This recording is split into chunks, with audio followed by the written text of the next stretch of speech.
इस लोकसभा के अंदर कुछ कानून ऐसे बने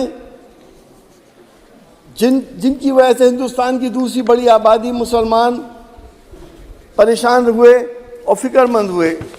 सीएए कानून आया, पहली बार आज़ाद हिंदुस्तान के अंदर एक ऐसा कानून बना जिसमें धर्म के आधार के ऊपर डिफरेंशिएट कर दिया गया। अगर श्रीलंका से, बर्मा से, बांग्लादेश से, पाकिस्तान से अगर कोई मुसलमान प्रताड़ित होकर हिंदुस्तान की शरण में आना चाहता है तो उसको नागरिकता नहीं दी जाएगी, बाकी सबको दे दी जाएगी। सर, क्या ये हमारे कानून के दायरे में ये बात सही है?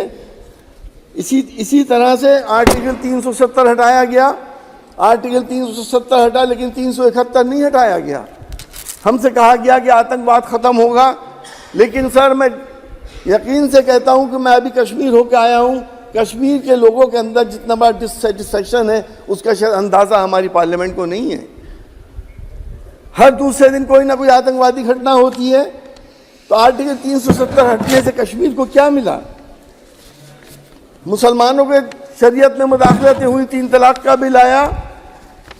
इसका मैसेज क्या गया हिंदुस्तान के अंदर कि किसी को हिजाब पे परेशानी होने लगी, किसी को नमाज पे होने लगी, किसी को अजान पे होने लगी, तो किसी को मस्जिद पे होने लगी, तो किसी को मदरसे पे होने लगी।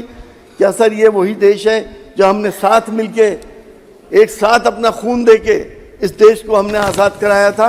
आखिर ये किस जगह जाके रुकेगा? एक मसला तय हुआ बाबरी मस्जिद का, सुप्रीम कोर्ट ने एक फैसला कराया, इंसाफ वो फैसला हुआ, इंसाफ नहीं हुआ, लेकिन फिर भी एक मसला तय हो गया। अब दूसरी मस्जिद का काम शुरू हो गया, उसमें भी एक जज साहब जो रिटायर होने वाले थे अगले दिन, उन्होंने एक फैसला दे दिया ज्ञानवापी मस्जिद में। इसके बाद मथुरा के बाद ताजमहल, कुतुब मीनार, दिल्ली की जामा मस्जिद और 3000 मस्जिदों पे जब ये लोग क्लेम करते हैं तो देश का हाल क्या होगा कि ये सोचने की बात है। पार्लियामेंट को और हम सब लोगों को इस पर गंभीरता से सोचना पड़ेगा कि हम अपनी आगे आने वाली नस्लों को क्या देके जा रहे हैं। प्यार मोहब्बत देके जा रहे हैं या नफरतें देके जा रहे हैं? ये इस सिलसिले को आखिर अब कब तक जारी रहेगा? ये सिलसिला बंद होने चाहिए। सर, एपिडेमिक की बात हुई, मैं अपने साइंटिस्ट को मुबारकबाद देता हूं कि उन्होंने बहुत जल्दी वैक्सीन तैयार करी और सस्ती तैयार करी। वैक्सीन हमने तमाम दुनिया में सप्लाई करी, लेकिन उस एपिडेमिक्स में हमने आंकड़े क्यों छुपाए? हमारी सरकार कहती है कि तकरीबन 5 लाख लोग मारे गए, लेकिन वर्ल्ड हेल्थ ऑर्गेनाइजेशन कहता है कि हिंदुस्तान के अंदर 50 लाख लोग मरे कोविड से। छुपाने की जरूरत क्या है कि इसमें सरकार जिम्मेदार थोड़ी है, ये तो क्या एपिडेमिक था। देश के अंदर वो दौर भी हमने देखा था कि जब मरीज जाते थे तो उनको आईसीयू नहीं मिल रहा था, उनको ऑक्सीजन नहीं मिल रही थी।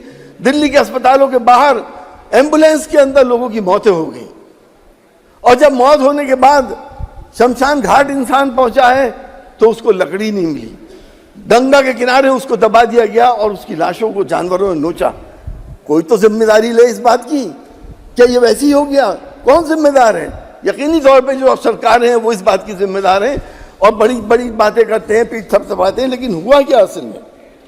सर, हमने किसानों के लिए देखा कि इतना बड़ा प्रोटेस्ट हुआ हिंदुस्तान की तारीख में, पहली बार 700 किसान शहीद हो गए। किसानों को सोच समझा जा रहा था कि जो बॉर्डर में बैठे कि शायद किसी दूसरे मुल्क से आके ये हमारे दुश्मन बैठ गए। कभी कीलें लगाई गई, कभी कंक्रीट की दीवारें बनाई गई। वो बिल वापस लिए गए, जब लाए थे तो कह रहे थे किसानों के हित में है, जब वापस ले गए तो कह रहे हैं कि किसानों के हित में है। आखिर क्या था? प्रेसिडेंट साहिबा ने खाद की बात करी। एक दौर वो था जब ये लोग आए थे तो यूरिया का बैग 125 रुपए में मिलता था और आज 330 रुपए में मिल रहा है।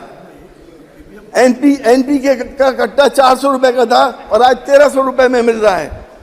डीजल कितना महंगा हो गया, किसान की लागत कितनी बढ़ गई और उसको आय कितनी कम हो गई। आप कहते हैं दुगनी आय कर रहे हैं।